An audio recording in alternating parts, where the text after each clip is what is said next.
Hey y'all, welcome back to my channel. So for today's video, we have got another flower letter.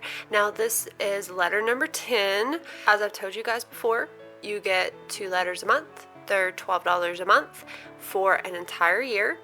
And you get a few surprises in some of the letters, and the story is just really cute. So if you like getting letters in the mail or just some kind of little surprise in the mail, this is a really cute little letter, and it doesn't cost that much. I have really enjoyed them, and I can't wait to see how the story progresses. So let's open it up and let's see.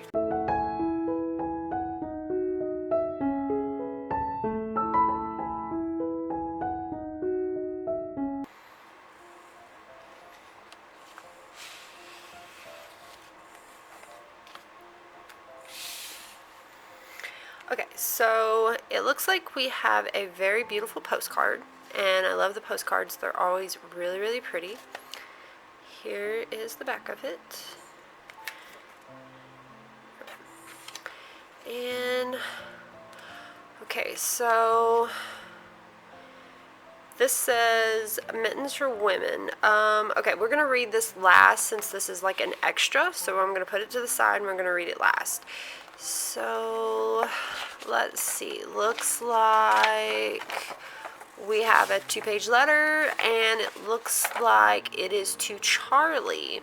So okay, let's jump in and let's read it. January 12th, 1944. My darling Charlie, I just received your Christmas letter. I'll have to get used to the time delay when receiving your letters from Europe. But I can't tell you how delicious it was to hear from you. And yes, I did receive your Christmas gift. When I opened it, I cried like I haven't cried since my mother died, but in a good cathartic way.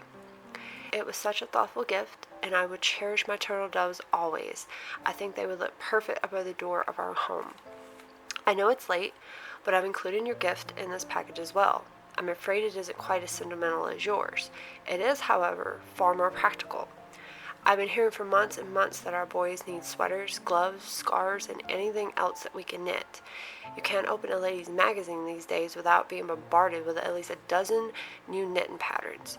So I finally took it upon myself to learn how to knit, and I made you mittens. The learning how to knit is why they're coming to you so late. I'm afraid I had to write to Ruby so she could help me convert women's pair of these well-convertible mittens into a man's version for you. She is by far the superior knitter, and is also, thankfully, a very patient teacher. Sit me down in a physics lecture, Charlie, and I'm with you to the end of the line. Try and teach me knitting, and it turns out I'm not nearly as bright as I thought I was. I do hope the mittens prove useful to you, though. I know you said it isn't that cold there in Cornwall, but you won't always be in Cornwall. I lost the idea of your hands getting cold and me not being there to hold them until they warm up. So consider these mittens my way of holding your hands across the ocean, darling. Hopefully, the thought of the giver will bring you a little extra warmth as well. Christmas in Boston was wonderful, by the way. I very much want to get to know your mother better. I was grateful for the opportunity, and Charlie, it was so beautiful. All that snow and all those colonial houses with the Christmas candles twinkling in the windows. I haven't seen anything so inviting and festive since my father took Ruby and me to London for Christmas the year before the war began. Your mother is a dear. I can see now why you turned out so exceptional. What with her Aunt Jane and Uncle Frank all looking after you. Uncle Frank is a favorite, by the way. I can see he is the one who nurtured your keen sense of humor. I thoroughly enjoyed my stay with them. It was not only heartwarming to feel close to you by being in the house you were raised in, but it was also very illuminating in quite, well, unexpected ways. I hope very much to discuss my findings with you when this war is over and you come home to me. Work is going well. It's a bit more involved and challenging than I'm used to, which I welcome, of course. It gets my mind off missing you so desperately. Since the General hasn't needed me so much while he's been in London, I've been working a little with General Abram Stokes. He's a longtime friend of my father, who also happens to be a Lieutenant General, Leslie R. Grove's right-hand man. You might recognize General Grove's name from his recent management and completion of the Pentagon construction, which was in the papers this month. General Stokes and my father met and became close friends at West Point before the Great War. To Ruby and I, he's always just been Uncle Abe. Washington is very busy and bustling as ever. The only consolation I have, which really isn't comforting at all, is from the General. He tells me London is 10 times busier with what everyone planning like mad for you know what and the threat of bombs flying overhead at any given moment. I have received the most wonderful news about Ruby, though. The General had her transferred from Africa to London back in November, and now she's been reassigned to a hospital there. I can't tell you how relieved I am to know she and the General are near each other again. They haven't seen each other for over a year. Apparently, Ruby has fallen in love with a Scotsman named Captain Jack Cameron, who also happens to have a somewhat avant-garde reputation. He's been accused by his superiors of refusing to enter battle without his bagpipes, longbow, and sword in tow. Personally, I think it sounds perfectly eccentric, but I'm American, and we tend to like that sort of thing. I suspect that is the part of the reason why the General arranged for Ruby's reassignment. He wants to keep an eye on her. I think it would be harder for him to accept that our little Ruby is growing up than it was for him to accept mine. She's so sweet and reserved. He will, though. Besides, Ruby's Scotchman sounds like the kind of man my father was when he was young, but maybe that's what's got him so nervous. Oh, Charlie, speaking of captains, I finally discovered something about Captain Fairbanks and your father. The General has been looking into it for me the past couple of months, and then as luck will have it, I learned that the rest of the story from your mother when I was there for Christmas. I've worried about how to tell you, though. It's truly a very sad story, but you know how I feel about knowing the whole truth up front, so I'm going to risk it and hope for the best. Are you sitting down, my love? If not, please do so now. While he was discreetly asking around, the General discovered that Captain Fairbanks and your father were in the same army company during the Great War. Both were appointed CIP agents in their company under the orders of Colonel Ralph Van Diemen. He was the head and founder of the CIP. It turns out there were already a growing rivalry between your father and Fairbanks, and this appointment only cemented it. After they were stationed in Europe, they were given an espionage mission to receive sensitive information from the Germans concerning the Battle of Amiens.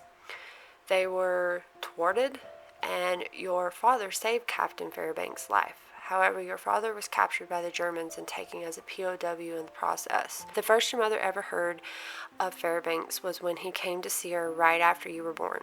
He was looking for your father and wanted to bury the hatchet by properly thanking him for saving his life. It was left to your mother to tell him that your father, in his weakened state after being POW, had returned home only to succumb to the Spanish influenza. The news upset Captain Fairbanks so much that he broke down and wept bitterly right there in front of her. He wouldn't stop saying how sorry he was, believed that it was his fault, and that your father, with his strength and stature, not be weakened by his time as a POW, never would have succumbed to something like the flu. Of course, there were plenty of accounts from the pandemic that contradicted this. Even the strongest of men in perfect health were taken down in a matter of days during the first and second wave, sometimes overnight. Your mother tried to remind him of this, but the captain wouldn't be comforted. When I heard this story, I was puzzled. I couldn't understand why Captain Fairbanks had been so hard on you all these months, especially when your father saved his life. But then I began to wonder if perhaps it could be his way of paying his debt to your father. You know how it is with some fathers and sons, the way fathers show their love by being harder and expecting more from their sons in order to give them a better chance to succeed than they had themselves. Perhaps he's trying to save your life in the only way he knows how. Perhaps he's so hard on you because he's preparing you for what lies ahead. And by doing that, he's repaying his debt to your father in the only way he can. Either way, it's a tragic story for all of you. Your mother was right here when she said your father's fate was no one's fault. I can't help feel sorry for Captain Fairbanks. Over 20 years of having to live with the guilt of your father's death on his conscience. I know he's not your favorite person, but he is undeniably a good man and an exceptional military leader.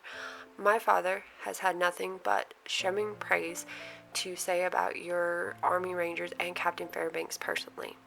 I can't imagine how hard this account will be for you to hear, darling. It was the main reason I worried about telling you.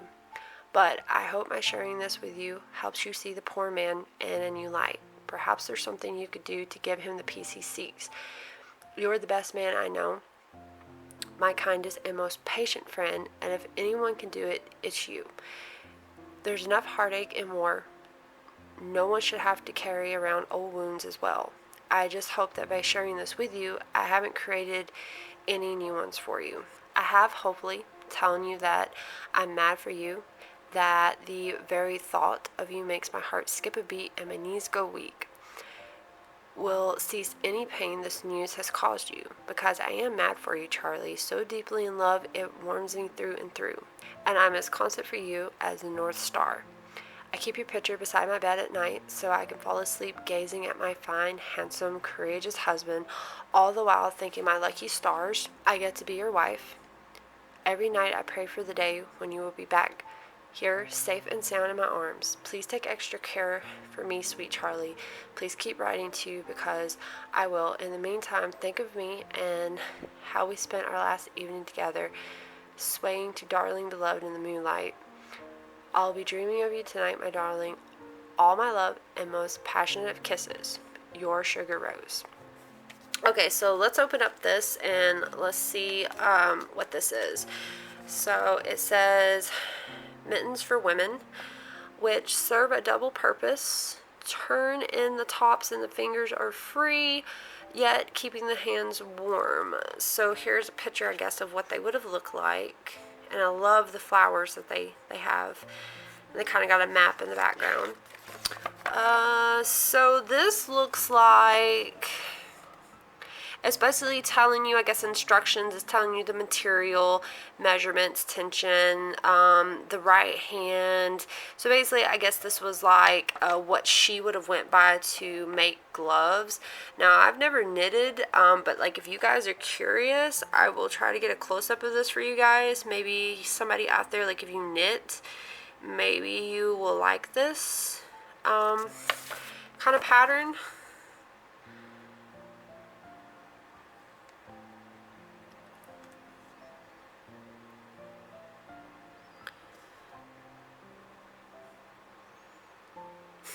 I like how she wrote completely lost here.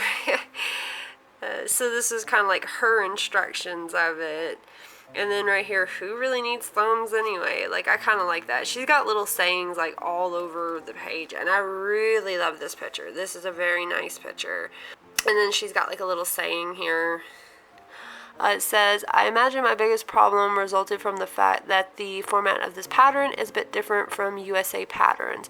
You'll probably tell me to just go slower and redo more carefully next time like you always do, but don't bother, Ruby. Looks like it says surrendering my knit and needle. There are better ways for... I can't really read the rest of it because it kind of blends in there. But basically, I guess she's handing it over to Ruby, basically. Oh, okay, so here's the inside. So this is what the inside looks like. I actually really love this. Her America must stay free, war bonds. This is what this one looks like. And I really, really love this one. Absolutely love this picture. I'm going to be hanging this picture up. So I think this is really cute. If you guys happen to want a close-up maybe of this, I might post it on my Instagram or something. If I have like anybody that knits and you guys you know, like knitting, maybe you guys can follow that pattern if you want. I really like this letter. It seems like things are kind of getting tense over in London, according to her father and everything. And I do really think that that's very sad about her dad, and maybe that's why Fairbanks has been so hard on Charlie lately. I can't wait to see how the story progresses. And like I said, I love getting little extras in the mail like this. And this just cute little projects that I like to work on. So if you guys like this video, please give it a thumbs up. And I would like for you guys to subscribe for more. And I've got tons more letters if you guys, don't mind listening to me ramble on about them. But I will see you guys in my next video. Do comment and let me know what you think. And I will see you guys in my next video. Bye.